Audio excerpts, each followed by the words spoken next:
Are you like me and do you feel like you work way too hard to get little or no results?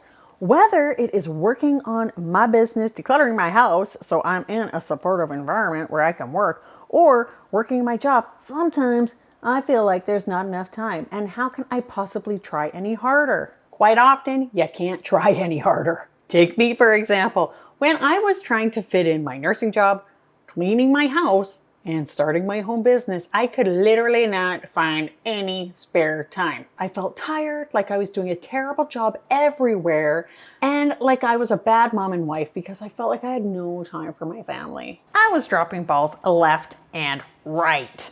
Now, in reality, I just need to make some small adjustments, which resulted in getting far more done, way more efficiently, with much less effort from me and with amazing results. Step number 1, get motivated to work efficiently. Now, if we are lacking motivation, we can struggle to get things done, which leads us feeling like we're wasting time and energy. I really can get this feeling a lot. So write down what motivates you. Now, how I get motivated is I like a deadline. I like to set goals. I do time blocking. I use the Pomodoro technique where I set a timer for 25 minutes and work steady and then have a 5-minute break. And I love my planner. But other people, like maybe you, are motivated with maybe rewards like breaks. Tea, anyone? Or celebrate your wins. That's another great way to stay motivated. Write them down, have a dance, whatever works for you for your motivation. Another way that we work way too hard and waste a ton of time is with procrastination. We just sort of put off getting started. I'll tell you about my client. Let's call her Vanessa. She wants to start a new business. Her idea is solid, but she gets stuck in the research phase. This is a trap. It's a trap. It's a form of procrastination. We are comfortable doing research, or sometimes we'll take an online course because we need to learn more before we get started. When in reality, you just need to start. Give yourself a certain amount of time, do the research or whatever during that time, and then get to it. Step 2.5. Don't procrastinate by wasting energy and time on social media. Come on. Now, social media is not all bad, really. Many of us use it for our businesses, and lots of people, me too, use it for social reasons. Now, I need to share videos of how cute my cats are. This is so adorable. They are gonna love this. But you need to use it strategically and smartly. So set limits for when you do it. Now you decide what works for you, but what works best for me is if I don't go on it until I have done my morning routine and also created something. Because if I go on it before I create something, my brain is not as creative. And then only for about half an hour.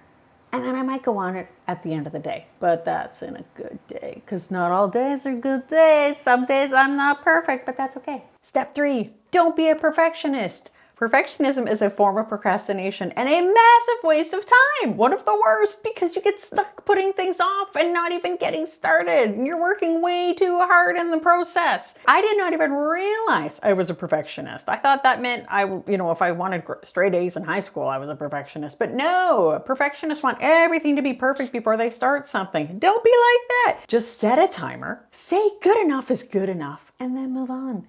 And also notice if maybe your perfectionist tendencies are your way of shielding yourself from blame or judgment.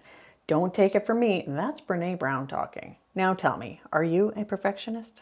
Step 4, delegate. So many of us, women in particular, just take on so much. I know I am so guilty of this. So anytime something new comes up, we figure we need to take it on ourselves. No, we need to delegate. Hire someone for your business. Maybe you need a copywriter or a coach, or delegate to your employees or your kids in your house.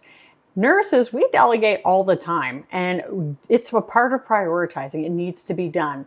And for me, I actually ended up recently deciding that part of keeping the house clean, because I had let our house cleaners go a couple of years ago, that I was going to do all of the house cleaning. And then just the other day, I was like, I cannot keep up with this. And then I thought, wait a minute, I have 3 teenagers just kicking around the house here. So we created a new job, and that is called Ask Mom. So every day, whoever has that gets to ask me, and they get to do whatever it is, whether it's wiping off cupboards or dusting baseboards. Yay! Step 5, be smarter. And no, I'm not saying you need to raise your IQ, but what you need to do is look at the big picture, see what can be altered or moved. Because for me, I was not always making smart choices. For example 1, you need to declutter and simplify what you can in your house. Before I decluttered and minimized my house, I was spending way too much time managing things. I also recommend simplifying house responsibilities and commitments because life gets way better when you do that.